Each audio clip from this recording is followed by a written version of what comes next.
We are going to be doing a performance in this lift, and I've dedicated my work to all the lifts and elevators of planet Earth.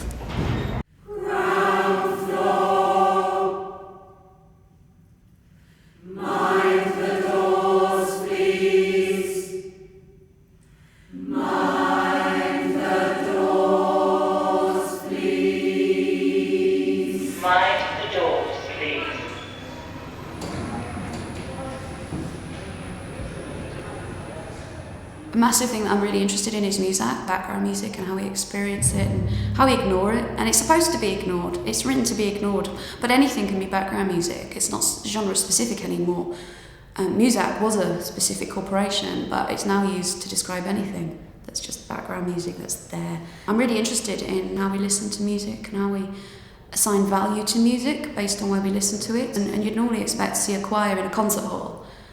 You wouldn't expect to see a choir in a lift. What I've got for you today is we've got ground floor and first floor, and I'm just going to try little bits of each and see how it's sounding. One thing you may have noticed in the lift is the reverb is really short and it affects tuning and rhythm, so we need to really be super confident with what we're doing, but I'm confident you will be. I thought it was quite ambitious. I thought it was amusing to put a group of people into a contained space and take them up and down. But in terms of what the music might be like, I had no preconceptions. We're going to do 4 beats on the beat and 4 beats off the beat, and we're going to pair you up. I found that it fell into sort of 2 compartments really, a fairly light-hearted Muzak type piece of music with others sort of far more serious. And I quite like the juxtaposition. I want to play on the fact that you'd normally in a lift hear canned music. And I've kind of twisted it around. You hear the canned music, but only when the doors are shut do you hear traditional music. When the doors are open, you hear something completely unexpected, very avant-garde. It has some structure, but in many ways it's kind of it's got atonal. It's kind of polyrhythmic. It's very, you can't grasp the beat.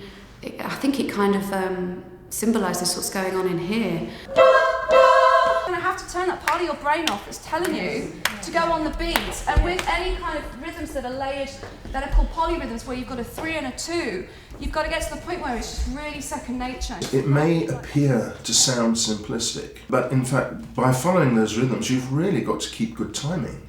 And it's, in a sense, it's more difficult than very regular timing. You've got to have yourself counting as well as giving the emotion and the sound. You've really got to calculate how it works, otherwise it doesn't work at all. But I think that they're so cleverly paced and placed correctly by M that they do conclude very well. When you come towards the end of the piece, things fall into an ending that's very natural. And that was a real challenge to do.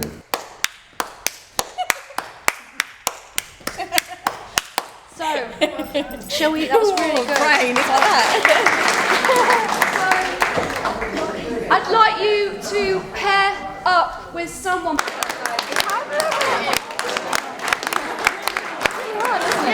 I felt we were in really good hands, and some of the first exercises we did felt a bit kind of random, and then you realised how they fitted in and what she was trying to teach us in order to make the score work, and I really am in awe of her process. I definitely think she knows her onions. It's hard, and the best thing is if you make eye contact and do it as well, that's kind of creepy.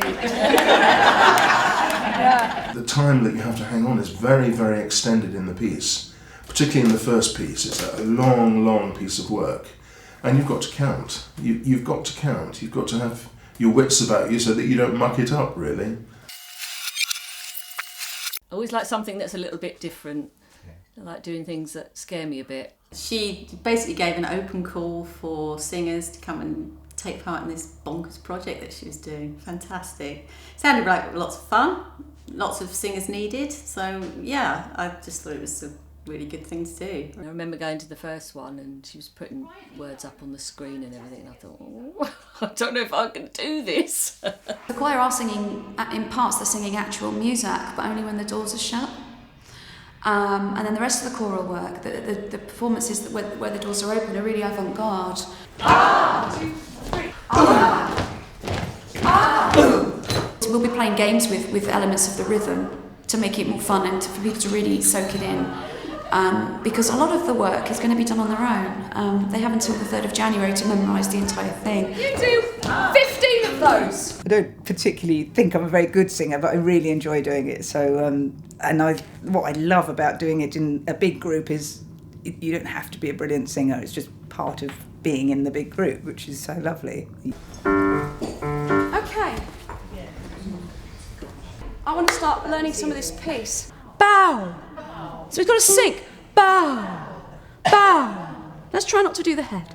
So you've got to go. Bow. Yip, yip, yip, yip. Bow. Ding dong. Bow. Yip, yip, yip, yip. Bow. Ding dong. Yeah. Should we ever go? The quirky, the kind of surrealness of trying to get a large number of people into a small lift. I thought that was fantastic, yeah. So that definitely appealed to me. But I just think singing is really good for the soul. I was surprised at how many people were there. It was a very full choir and quite ambitious for Em, therefore, to go to the piano and lead us from nowhere through these pieces of music. The words themselves for the two serious pieces are quite lofty. They're quite big sentiments being sort of sung out of a lift, which was quite funny. My main feeling was how quickly it came together, with that many people, with that material that was unknown, and how well we are coached through the different bits so that it does come together quickly.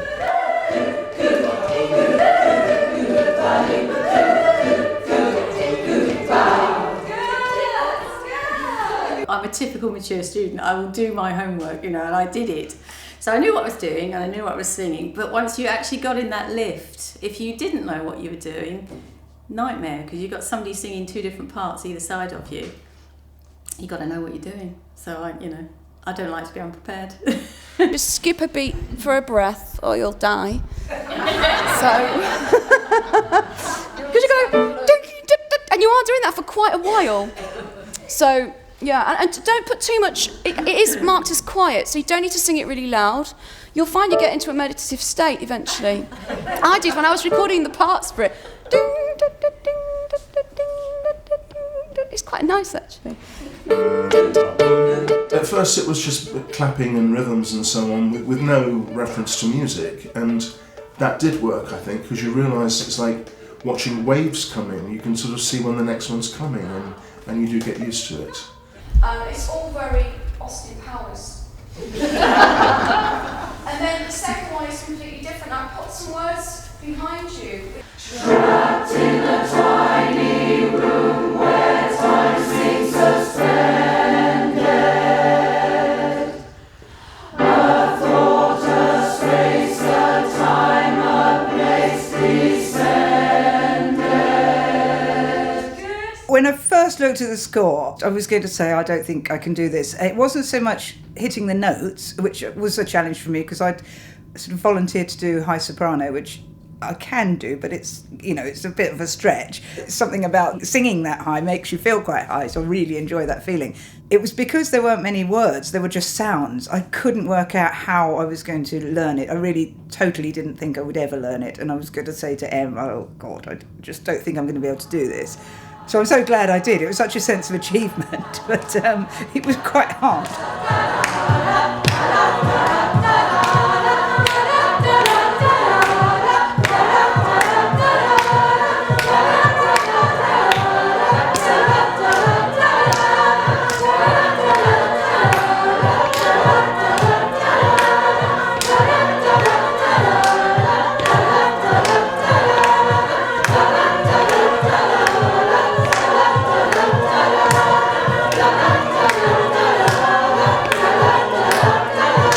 I had the rehearsal CD in my car, and I've just been playing it non-stop everywhere I drive, and I do quite a lot of driving, and I must look like a nutter because I'm just singing my bit very high in the car, but that was how I learned it.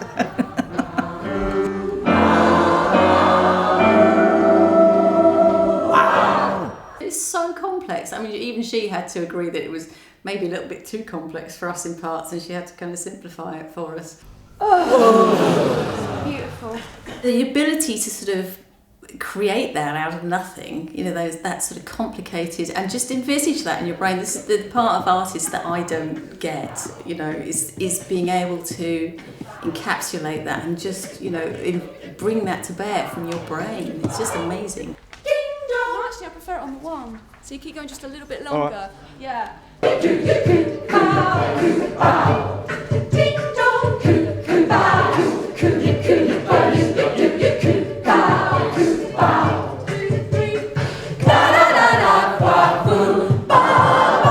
you get to the difficult bits, you have to kind of will it through sometimes, and if somebody goes wrong, certainly on that ground floor one, because it's such a complex round, it's very hard to get a hold back on it. So once it's gone, you can't go and get it again, and you just stood there mouthing. Do you think we could fit 16 along there and having strips of 2 for each group? Should we try that? Yeah. Do you think so? We'll have soprano, 1, 2, 3.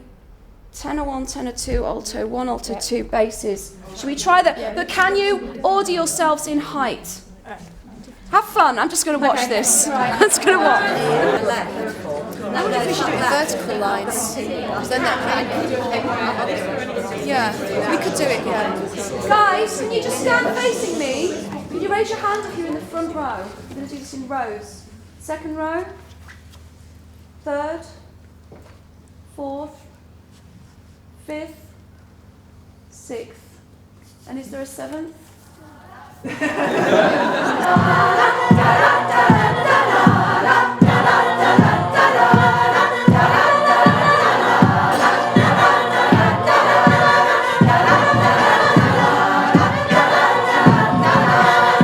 As I can see, because I'm a visual artist, I can see what I want to put together. She can hear what she wants to achieve. It's just achieving it that's the challenge, because she's got to rely on a load of people, many of whom aren't very experienced, to produce what she wants to produce. But she's got some good tricks to get those sounds out of people, and I'm in awe of her for doing so, really. As it seems, escaping reality. I'm a control freak.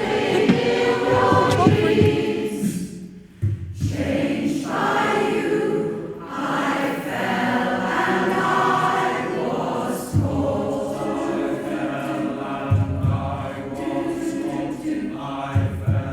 We're going to actually practice going up and down in the lift in costume. We're also going to try and do a very good audio recording in a very short period of time, which is quite stressful. And then by 10 o'clock I'll be at home watching something really crap with a cup of tea, possibly with a biscuit. What a wonderful establishment. I'm honoured to actually work here, be employed here and being sort of central to all exciting things which are happening in Margate and Thanet as a whole. I'm not going to use any of that. Tim, what do you think about the choir performing in a lift? I had my security and health and safety head on and I said, oh no. But when I actually looked at it, I thought, what a great idea. And when Emma came in and spoke about it, I saw and understood why you're doing it. You can see in the doors, 2 doors down, the outline, reflection of a large pair of testicles. But Matt's, betwixt the testicles and the lift, Matt is setting up microphone. Say hello, Matt. Pretty much all the singers are community singers, but there's a few singers that have sung professionally. My very best impression at herding cats. Can you get into your positions, please? Thank you. They've really worked at it, studied it on their own, practiced, come up with the goods. It's great. I'm really proud of them. I prefer to work with amateurs than professionals, to be honest. I think the journey's stronger and you get a lot more commitment and people benefit more greatly from taking part. That we're going to struggle with, perhaps, is how it sounds different in the actual lift itself. There's a real big fluttery reverb, and I've kind of played to that a bit, but it could throw them. So tonight's going to be a good indicator of how Sunday will be. I feel quite at home here. I like it.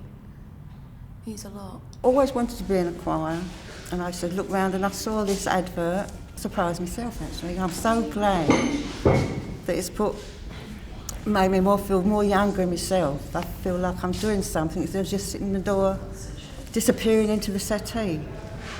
Can I make the sound here? Yeah, go ahead and eat sound. Yeah, we're up to it. I'm looking forward to it. I think we've got it down now.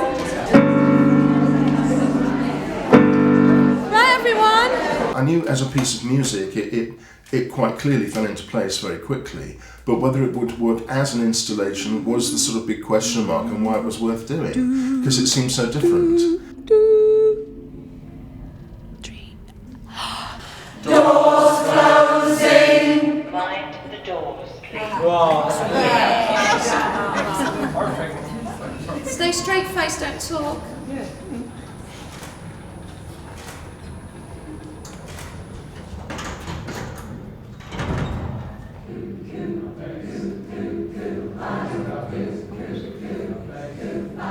The very first time we sang anything was just overwhelming in that space. It was inside the tin can, inside the lift, everything reflected back. And it actually brought a tear to my eye. I just couldn't believe the strength of the sound in there.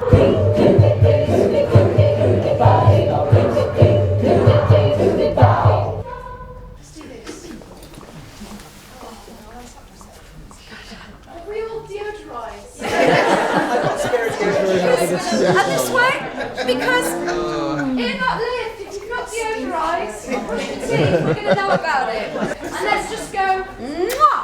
Mwah! Thank you. She's got an absolutely fantastic manner with people. She gets the job done, but she keeps it fun and, perfectly well what she wants, and she's very good at getting it, but she's not in any way officious, and she's just... Yeah, she knows what she does. You feel that you're in really good hands. She's very in command, and I think that's a good feeling. You have to trust that she knows what she's doing in that situation, otherwise you're all wasting your time, really. I thought she was brilliant at that. You've no excuse. No excuse. That was really good. Okay. How do we feel? Yeah? Feel alright? Should we have a little run? She's lovely. She's really nice. She's just so enthusiastic about everybody. It was the final day of the Risk exhibition, and I think it just added a live kind of sparkle to it. And it was completely unexpected because people didn't know what we were going to do and what we were going to sing. It's presenting something that you wouldn't normally see. The music was a little bit risky too, I think. Abbreviated the day with this kind of pow.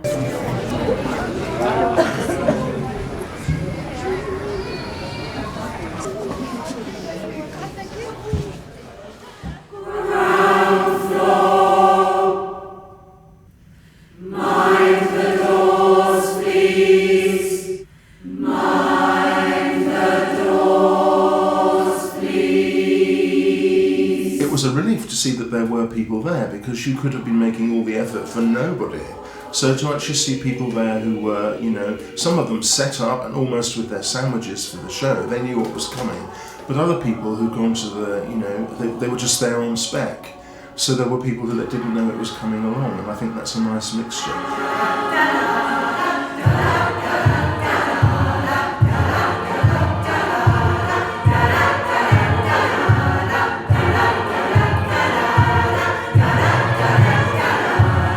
It was very emotional for me. That's what we come to the Turner Centre for, isn't it?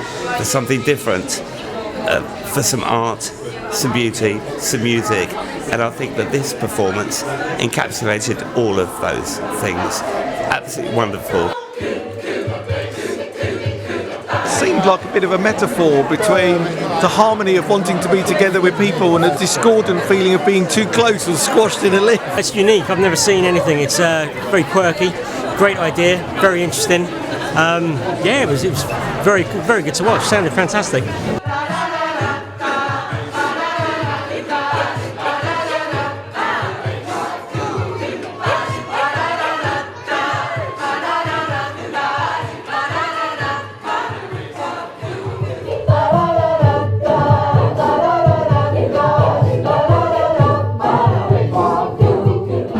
Because it is a phrase that's hackneyed, mind the doors please, and then it becomes something that becomes really quite profound. Rather than go upstairs, I deliberately stayed downstairs so I could just kind of like hear it trickling down to me, and I think it just really adds to the atmosphere of it.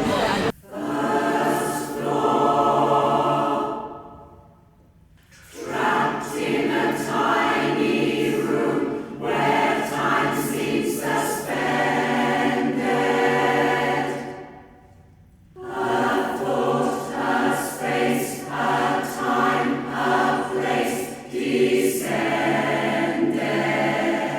there was a real sort of counterbalance that actually the choir inside almost looked like they had quite a bit of space, and the audience outside was absolutely crushed in, and it was almost like we were in the lift and they were outside the lift because we were so crushed in. So it just the whole performance just came together. It was really good. Doors closing. Mind the doors, please.